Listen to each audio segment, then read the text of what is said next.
At exactly 4 in the morning, Universal Time on October 3rd, the skies above Mars ignited with a light no one could explain. What was intended to be a quiet interstellar flyby transformed into an event that defied every prediction. The object, known as 3I Atlas, had been drifting through our solar system on a one-way journey from the deep void between stars. As it passed just 29 million kilometers from Mars, every instrument humanity had ever sent to the red planet turned its eye toward it. But what followed was beyond science or expectation. Mars didn't just observe the heavens that night, it answered back. Before we continue deeper into this mystery, make sure to subscribe and stay connected, because what happened next may change how you see the universe itself. The event began quietly. The comet appeared only as a faint emerald shimmer against the endless dark, its thin halo flickering like breath. For a few fleeting moments, everything seemed normal. Data streamed from orbiters, Mars Reconnaissance Orbiter, Mars Express, MAVEN, the Trace Gas Orbiter, confirming the same steady readings. Then, without warning, the brightness intensified, not gradually but violently, as though something inside the nucleus had awakened. Spectrometers detected bursts of gas no one had ever seen before, cyanogen and carbon dioxide erupting together, materials that should have remained frozen solid in the vacuum of space.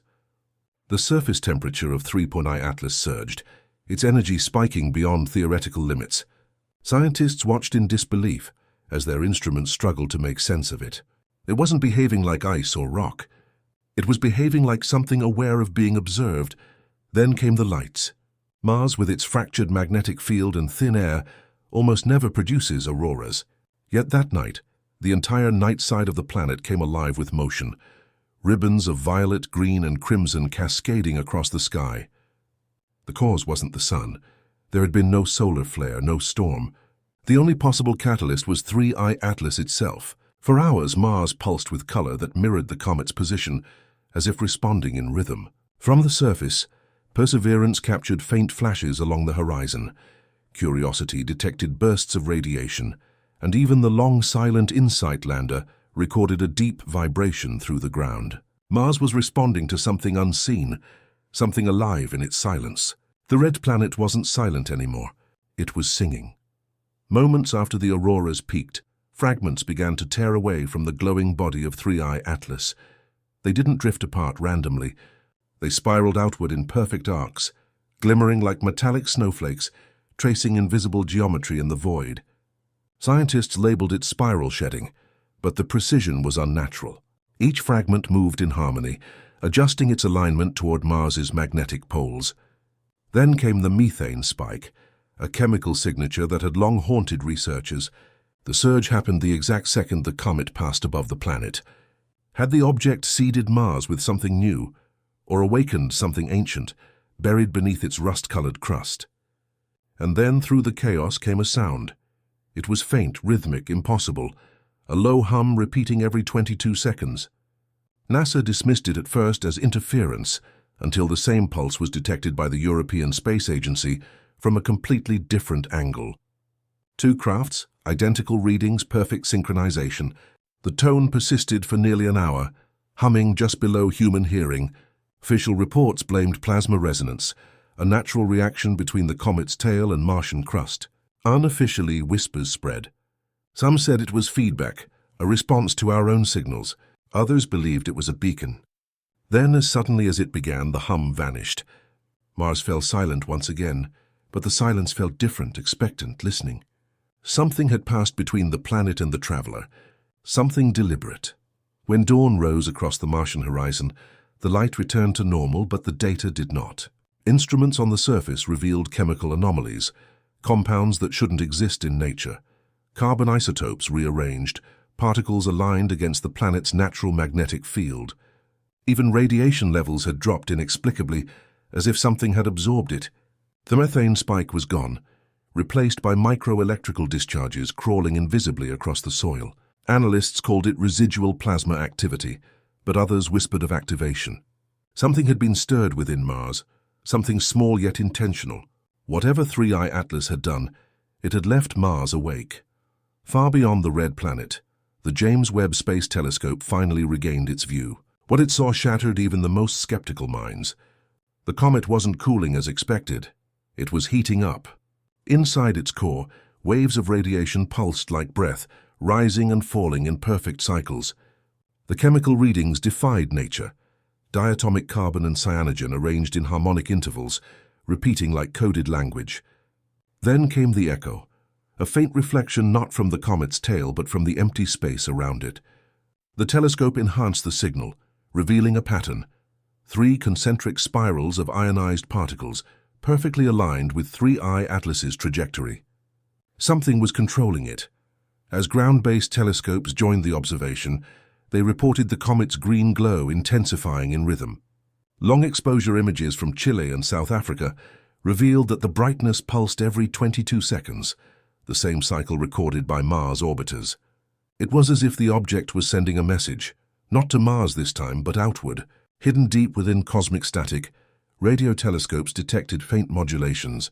When translated into sound, it resembled breathing, slow, deliberate, alive. And soon the pulse aligned not just with Mars's field, but Earth's own orbit. Whatever 3I Atlas was, it was approaching and its heartbeat was growing louder. In a quiet lab in Pasadena, a young data analyst made a discovery that silenced the entire jet propulsion laboratory. By layering readings from Mars, ground telescopes, and the James Webb, she uncovered a hidden symmetry, a mathematical pattern repeating in prime sequences identical to those in the Arecibo message, humanity's first coded signal to the stars. 3I Atlas wasn't random, it was responding. Soon after, its trajectory shifted, aligning perfectly with Earth's orbital plane. Officially, the adjustment was dismissed as an optical illusion. But in the quiet of mission control, fear took hold. The object wasn't just passing through. It was reacting. It knew we were here. As 3I Atlas moved closer to the Sun, strange interference swept across Earth's communication networks. The signals resembled solar static, until scientists compared them with data from Mars. They were identical, structured, layered, deliberate. The pattern repeated the same 22-second rhythm, but carried multiple harmonics, as if the comet were composing something, a symphony of frequencies spanning space itself. Instruments detected faint echoes of our own transmissions returning altered, delayed exactly by the time it would take for a round trip to Mars. The comet was replaying us, reshaping our voice into its own. Scientists called it a cosmic mirror, others called it a reply. When 3I Atlas reached Earth's orbital plane, a faint emerald glow appeared high in the atmosphere. To most it looked like auroras, but scientists knew better. The light didn't come from the sun. It came from the direction of the comet, pulsing once every 22 seconds. Amateur astronomers captured images of the glow bending along magnetic lines, scanning Earth like a network handshake. Governments dismissed it as cosmic rays. Scientists whispered otherwise. 3I Atlas wasn't just near. It was communicating with us through light itself. The conversation had begun. An emergency meeting between NASA, ESA, and the International Astronomical Union concluded that the event defied classification. The data showed controlled heat, structured signals, and magnetic mirroring. As the world's largest telescopes watched, the comet flared, bright as Venus. Inside its light, spectral readings hinted at cavities, metallic, symmetrical, like machinery. Then, impossibly, its velocity increased without propulsion. Its new course intersected Earth's orbit. It was returning. 3I Atlas wasn't done. As the signal strengthened, the Earth began to tremble. Seismographs recorded vibrations not of tectonic origin, but rhythmic, 22 seconds apart. The pulse echoed through continents and oceans alike, tracing ancient geometries across the planet. From Giza to Nazca, Stonehenge to Easter Island, the vibrations connected sites long thought unrelated. Their alignments matched the double spiral of 3I Atlas's tail.